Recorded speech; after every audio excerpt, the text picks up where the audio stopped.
बेटा, ससुराल में सब ठीक है ना? दामाद जी का, तेरे सास ससुर का सबका व्यवहार कैसा है? नवविवाहित बेटी रिया पहली बार मायके आई तो माँ साधना जी ने पूछा। हाँ माँ, सब ठीक है, बेटी बोली। कोई परेशानी हो तो मुझे बता सकती हो, साधना जी ने फिर कहा। वो मम्मी, वहाँ पर ऑटोमेटिक गैस चूल्हा नहीं है, वही पुराने फैशन का चूल्हा है। मुझसे वहाँ खाना नहीं बनता।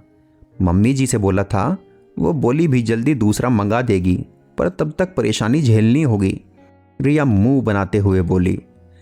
साधना जी उस वक्त चुप रही, पर शाम को जब बेटी ससुराल वापस जाने लगी तो मेरी बेटी छोटी सी चीज के लिए परेशानी क्यों झेले? गैस चूल्हा रिया के हाथ में देते हुए साधना जी बोली और बेटी को गले लगा लिया। रिया भी खुशी खुशी वापस चली गई। ससुराल में सास के पूछने पर उसने कहा, मम्मी ने दिलाया है, तो सास चुप हो गई। कुछ दिन बाद रिया अपने मायके कुछ दिन रहने के लिए आई। बेटा, गैस चूल्हा सही काम कर रहा है ना? अब तो कोई परेशानी नहीं? साधना जी ने चाय नाश्ते के बाद बेटी से पूछा। हाँ मम्मी, ठीक है, पर वहाँ माइक्रोवेव नहीं है जो खाना झटपट गर्म हो जाए। बार बार गर्मी में गैस के आगे खड़े होकर ही सब काम करने पड़ते हैं, रिया बोली। बेटा, इस माइक्रोवेव को भी गाड़ी में रखवा लो। रिया जिस दिन वापस जा रही थी उस दिन साधना जी बाहर आई और ऑटो रिक्शा से माइक्रोवेव उतारते हुए बोली। पर मम्मी, आपने ये क्यों खरीदा? रिया माइक्रोवेव देख बोली। कोई बात नहीं बेटा, तुम यहाँ रहने आई हो, कोई उपहार तो देना ही था, तो यही सही, साधना जी बोली और रिया इस बार भी खुशी खुशी वापस चली गई। साधना, मुझे लगता है तुम्हें माइक्रोवेव नहीं लाना चाहिए था, साधना के पति श्रीकांत बोले। अरे, अपनी इकलौती बेटी को ऐसे कैसे परेशान होने दे सकती हूँ मैं छोटी सी चीज के लिए, साधना जी ने कहा और अंदर चली गई। बेटा, दिवाली आ रही है, सबके उपहार तो हमने खरीद लिए, तुम्हें कुछ चाहिए तो बताओ, साधना जी ने बेटी से फोन पर कहा। वो मम्मी, यहाँ फ्रिज छोटा है और पुराना भी, अगर हो सके तो, रिया ने अपनी बात अधूरी छोड़ दी। चलो बेटा, मिलते हैं दिवाली पर, साधना जी ने ये कहकर फोन काट दिया। दिवाली के तोहफों के साथ एक डबल डोर फ्रिज लेकर साधना जी और श्रीकांत जी बेटी के घर पहुंच गए थे। ऐसे ही वक्त गुजरता गया और रिया अपने घर में कुछ न कुछ चीज की कमी का रोना रोती और साधना जी तुरंत वो चीज उपलब्ध करवा देती। श्रीकांत जी पत्नी को बहुत समझाते, पर वो बेटी के मामले में उनकी एक न सुनती। आज रिया की शादी की दूसरी सालगिरह है। साधना जी और श्रीकांत जी बेटी के ससुराल जाने की तैयारी कर ही रहे थे कि रिया वहां आ गई। मम्मी पापा, पुलकित को एक गाड़ी खरीदनी है जो 10 लाख की है, उसके पास 5 लाख तो है, क्या 5 लाख आप दे सकते हैं? हम जल्दी ही पैसे लौटा देंगे, रिया बोली।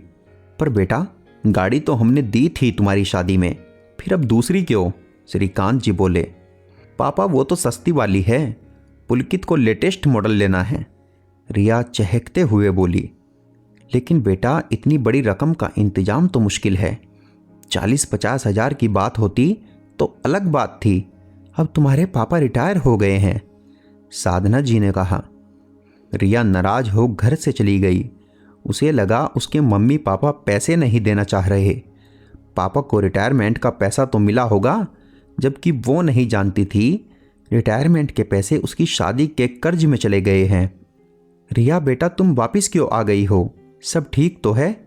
2 दिन बाद बेटी को दरवाजे पर देख साधना जी चौंक पड़ी।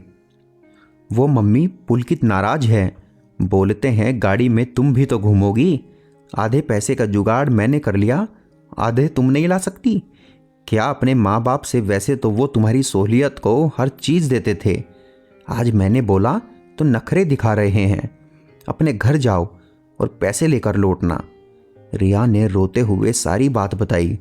बेटा, ये तो दामाद जी ने बहुत गलत किया, 10-20 हजार की चीज और 5 लाख रुपए में जमीन आसमान का अंतर है, साधना जी तनिक रोष में बोली।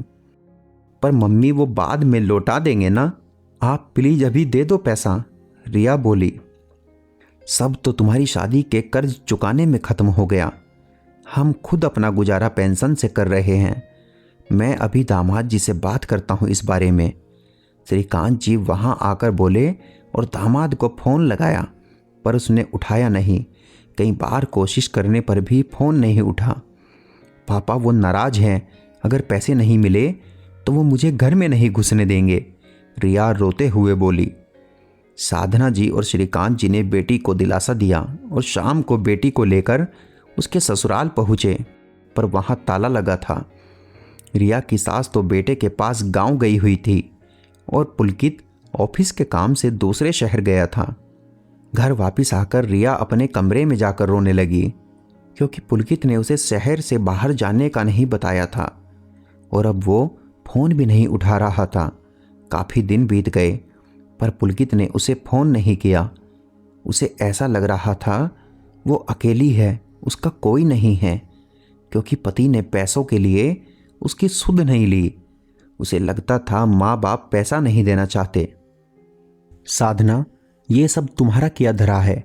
मैं तुम्हें पहले ही कहता था, यूँ हर बार बेटी की मदद करना ठीक नहीं। तुम्हारे बार बार बेटी को ज़रूरत का सामान देने से बेटी और दामाद जी को ये लगने लगा है हम कैसे भी करके उन्हें पैसे दे देंगे। आज जो तुम्हारी बेटी यूँ घर बैठी है उसमें गलती तुम्हारी ही है।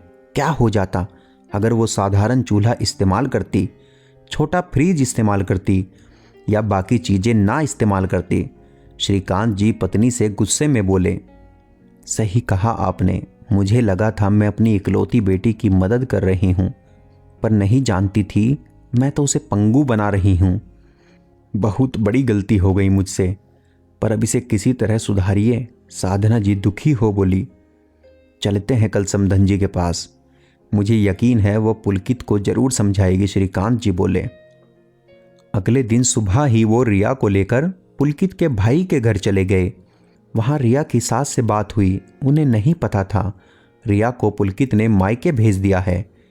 हालांकि उन्होंने भी साधना जी और श्रीकांत जी से कहा कि आज जो हुआ है उसमें कहीं ना कहीं वो दोनों जिम्मेदार हैं। बेटी की शादी की है तो उसे थोड़ा खुद भी संघर्ष करने दीजिए। जरूरी नहीं जो पीहर में हो वही ससुराल में भी हो। फिर उन्होंने तुरंत पुलकित को फ़ोन करके आने को कहा। शाम तक पुलकित आया और माँ की डांट पड़ने पर उसे अपनी गलती का एहसास हुआ। वो रिया को साथ ले गया। साधना जी और श्रीकांत जी अपनी समधन का शुक्रिया अदा करते नहीं थक रहे थे। उनकी समझदारी ने बेटी का घर फिर से बसा दिया। दोस्तों, ऐसा अक्सर होता है, बेटी को ससुराल में थोड़ी भी परेशानी हो या किसी चीज़ की कमी हो, माता पिता तुरंत दिला देते हैं। ज़रूरत बाद में आदत बन जाती है और बेटी दामाद अनावश्यक मांगे करने लगते हैं, जिनको पूरा न करने की दशा में बेटी को परेशानी भी झेलनी पड़ जाती है या रिश्तों में खटास आ जाती है। बेटी को उपहार देना गलत नहीं, पर हर बार उसकी छोटी छोटी ज़रूरतें पूरी करना बच्चों को पंगु बना देता है और उन्हें सहारे की आदत पड़ जाती है। आपने बेटी की शादी की है, अब उसका सुख दुख में साथ दीजिए, पर कुछ परेशानियों का सामना खुद भी करने दीजिए।